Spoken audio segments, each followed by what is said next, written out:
नमस्ते दोस्तों, मैं एस्ट्रो ज्योति आज की बात में आप सबका स्वागत करती हूँ। आइए आज की बात कर लेते हैं। आज बड़ा ही अच्छा दिन है, शनिवार का दिन है। तो शनिवार के दिन नेगेटिविटी दूर करने का अच्छा दिन होता है। आप घर के कोनों में क्रिस्टल बाउल में सेंधा नमक रख दीजिए या एलम का टुकड़ा रख दीजिए चारों कोनों में, और उसे काले होने पर बदली किया जाता है। इस तरह से घर से नेगेटिविटी दूर होती है।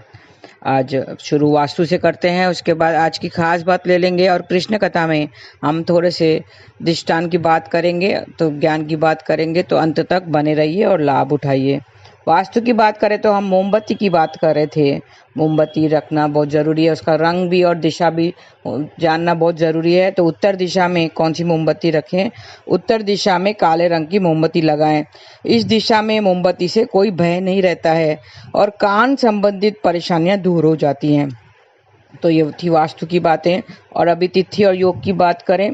द्वितीय तिथि आज शाम 6:55 तक रहेगी और आज सुबह 10:07 तक सिद्ध योग रहेगा। उसके बाद साध्य योग लग जाएगा। सिद्ध योग में प्रभु का नाम जपने के लिए बहुत शुभ होता है और साध्य योग में विद्या या कोई विधि का आरंभ करना बहुत उत्तम होता है। तो इसके कार्य सीखने या करने में खूब मन लगता है। तो दोनों ही शुभ योग हैं। और आज सुबह 10:37 के बाद मूल नक्षत्र लग जाएगा। मूल नक्षत्र का स्वामी केतु है और इसका संबंध साल के पेड़ से बताया गया है। तो आज साल की पेड़ की उपासना करें जो विष्णु भगवान को बहुत प्रिय है। तो मूल नक्षत्र के दौरान साल के पेड़ की पूजा करनी चाहिए, उन्हें प्रणाम करें। और आज की खास बात ले लेते हैं। आज की खास बात है नारद जी की जयंती। आज देवऋषि नारद जी की जयंती है। नारद जी को शिव का प्रथम पत्रकार, विश्व का प्रथम पत्रकार कहा जाता है। शास्त्रों में देवऋषि नारद की महिमा का वर्णन भी मिलता है। देवऋषियों में मैं नारद हूँ, ऐसे श्री कृष्ण ने भी बताया है। देवऋषि नारद जी की कई ग्रंथों में रचना की गई है। नारद पांच रात्र, नारद स्मृति, बहुत सारे में उसकी स्मृति की गई है। 18 महापुराणों में से एक नारद महापुराण भी शामिल है। भगवान विष्णु की पूरी विधि विधान से आज पूजा करनी चाहिए, तो सुख समृद्धि बढ़ेगी। सुख समृद्धि बढ़ने के लिए भगवान विष्णु की आज पूरी विधि विधान से पूजा करें और उन्हें चने की दाल भी अर्पित करें। पूजा के बाद दाल मंदिर में पुजारी को दे दें, तो सुख समृद्धि बढ़ेगी। और उसके पैर छूकर उनसे आशीर्वाद लेना चाहिए। भगवान नारायण का ध्यान करके उनका मंत्र जाप करें, तो सारी परेशानियों का हल निकलेगा। कौन सा मंत्र जाप करना है? ओम नमो भगवते नारायणाय। इसमें 108 बार आपको जाप करना है, तो सारे परेशानियों का हल अपने आप निकल जाएगा। और आपको सेहत में सुधार चाहिए, तो आपकी सेहत नरम गरम रहती है, उसमें बहुत दिनों से सुधार नहीं हुआ है, तो आपको सेहत में सुधार करने के लिए आज आलू उबालकर उसमें थोड़ी हल्दी डाल दें और उबले हुए आलू गाय को खिला दें। पीले हल्दी वाले आलू, उबले हुए आलू गाय को खिलाने से आपकी सेहत में सुधार आ जाएगा। हाथ जोड़कर गाय को प्रणाम भी करें। श्री विष्णु को गोविंद के नाम का ध्यान करें। गोविंदाय नमो नमः ऐसा 51 बार नाम जाप करना है आपको, तो बिजनेस में आपकी बढ़ोतरी होगी। गोविंदाय नमो नमः ऐसा जाप करना है और उन्हें पेड़ों का भोग भी लगाना है। मंदिर में रोज पूजा के समय दोनों हाथ जोड़ें और आंखें बंद करके देवऋषि नारद का ध्यान करें। ध्यान में उन्हें पुष्पांजलि भी अर्पित करें। ऐसा करने से आपके जो भी कॉन्फिडेंस लेवल है आपका बढ़ जाएगा। और दोस्ती को मजबूत रखने के लिए, किसी की दोस्ती आपको मजबूत चाहिए, तो उसकी मजबूती दोस्ती के लिए भगवान विष्णु के आगे चंदन की धूप बत्ती जलाएं। भगवान विष्णु के माधव नाम का ध्यान करें। ओम माधवाय नमः ऐसा आपको जाप करना है और माधव के नाम का ध्यान भी करना है। 21 बार आप जाप करें तो आपकी दोस्ती मजबूत हो जाएगी।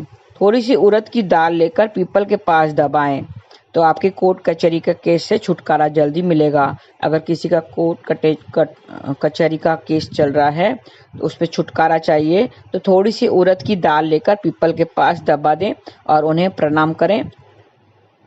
और ओम शनिश्चराय नमः का 108 बार जाप करें, तो सारी परेशानियों से छुटकारा मिलेगा।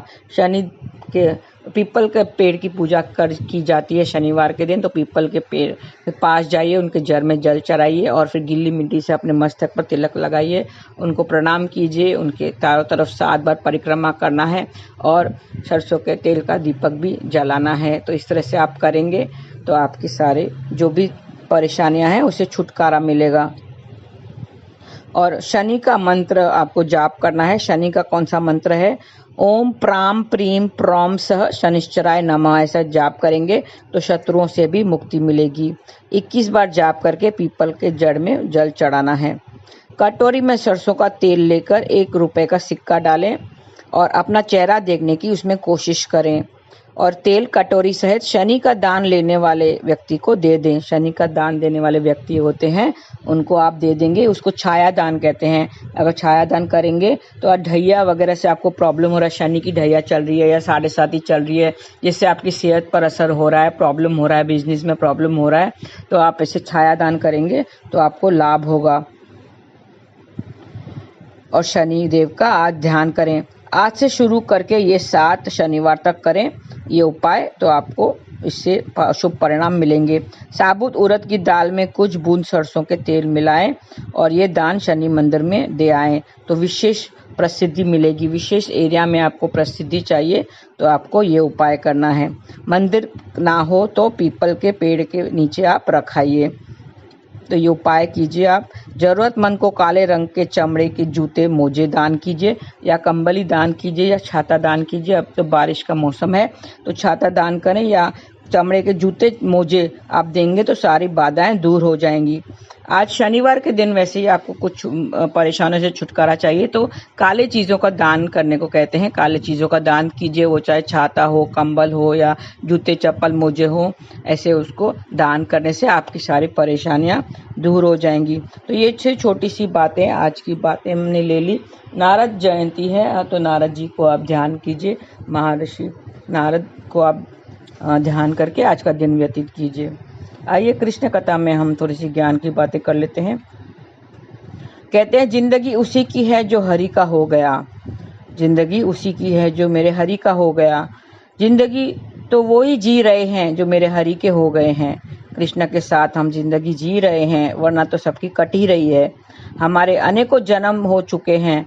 पशु पक्षी ये जो हम आसपास देख रहे हैं वो हमारे जन्म हो चुके हैं। ऐसा हमारे 84 लाख जन्म होने हैं, उसमें से सब पशु पक्षी जो हैं वो सारे हमारे जन्म हो चुके हैं। अब बने क्या हैं हम? अब हम बने क्या हैं? मनुष्य। तो मनुष्य ही मेरे पास आता है, मनुष्य देह में ही इंसान मेरे पास आता है, ऐसे श्री कृष्ण कहते हैं। उनमें से कुछ ही मनुष्य मेरी ओर आते हैं, कुछ ही मनुष्य मेरी ओर आते हैं। हमें से जीवन जो मिला है, जब हम जन्म मरण के चक्कर से बच सकते हैं, हमें जो ये जीवन मिला है और इस मनुष्य देह में ही हम वो जीवन मरण के चक्कर से बच सकते हैं। और कुछ ही मनुष्य ईश्वर के पास पहुंच सकते हैं और कुछ ही मनुष्य ईश्वर के पास पहुंचते हैं। ये चांस बहुत कम लोगों को मिलता है, हमें अब ये चांस मिला है। इस चांस को हम नहीं गंवाना है, हमें नहीं गंवाना है। यही राइट टाइम है, यही सही टाइम है अपने जन्म मरण के बंधनों से छुटकारा पाने का, क्योंकि हमें मनुष्य देह मिला है और इसी यूनि में, इसी मनुष्य यूनि में हमें छुटकारा मिल सकता है। गीता हमारा फाइनल वर्डिंग्स है। गीता जो है, भागवत गीता, वो हमारा फाइनल वर्डिंग्स है, मतलब अंतिम फैसला है। गीता ही हमारा अंतिम फैसला है। क्यों? क्योंकि उसके ऊपर कुछ नहीं है। ये ईश्वर का गीत है, ईश्वर के बोले वचन हैं, उसके ऊपर और कुछ नहीं है। गीता ये भगवान का आदेश है, हमारे लिए ऑर्डर है, आदेश है। जिससे आदेश को मान लिया वही सफल होगा, वही मुझे पा लेगा, ऐसे श्री कृष्ण कहते हैं। जिन्होंने ये आदेश, मेरा आदेश पा लिया, वही मेरे पास आ पाएगा। पुनर्जन्म उसका नहीं होगा। ये ऑर्डर मानेगा कौन? लेकिन ये ऑर्डर मानेगा कौन? हजारों में से कोई एक। और वो कोई एक कौन है? जिससे किसी महापुरुष की कृपा हो गई हो, वो एक है। वो भी ईश्वर की कृपा है कि सद्गुरु की कृपा उसे मिली है। वो एक को ही सद्गुरु की कृपा, ईश्वर की कृपा से प्राप्त होती है। अब मनुष्य बने हैं भाई, अब तो छोटी मोटी सांसारिक वस्तुओं के लिए हमें तरसते हैं।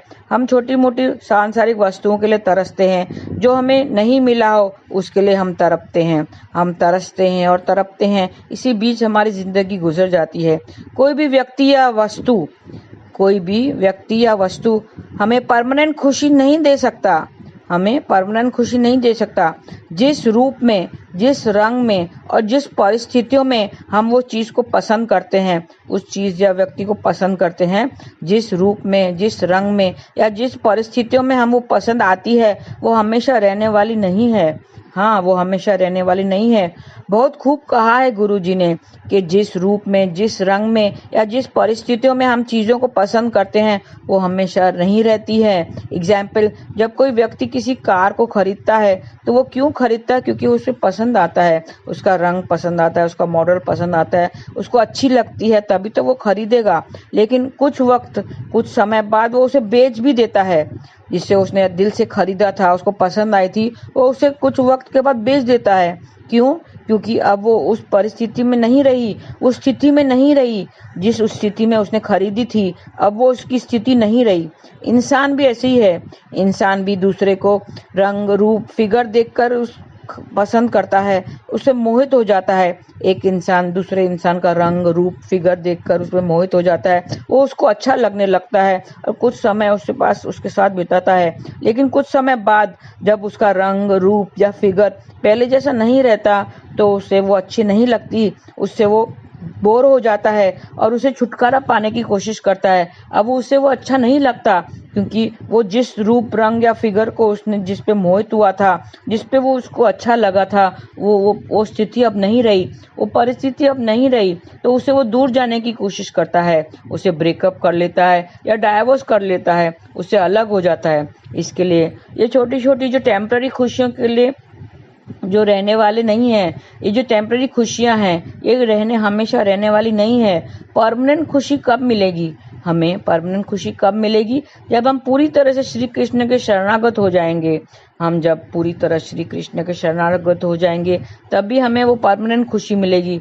जब हमें पता है कि हाँ, अब मैं अपने घर आ गया हूँ, अब मुझे यहाँ से कोई नहीं निकाल सकता, तो ये टेम्पररी खुशियों के पीछे भागने से क्या मतलब है? ये सब अस्थायी रूप से रहती हैं, टेम्पररी खुशियां हैं जिसके पीछे हम भागते रहते हैं, पूरी जिंदगी भाग लेते हैं। कुछ वक्त के लिए अच्छी लगती है, फिर अगर वो स्थिति बदल गई, परिस्थितियां बदल गई, तो हमें वो अच्छी नहीं लगती हैं। ये सब कुछ समय की बात है। हर एक वस्तु हमें कुछ समय के लिए अच्छी लगती है, फिर वो दूसरे समय पे कोई और चीज़ें और कोई व्यक्ति और वस्तु अच्छी लगती हैं।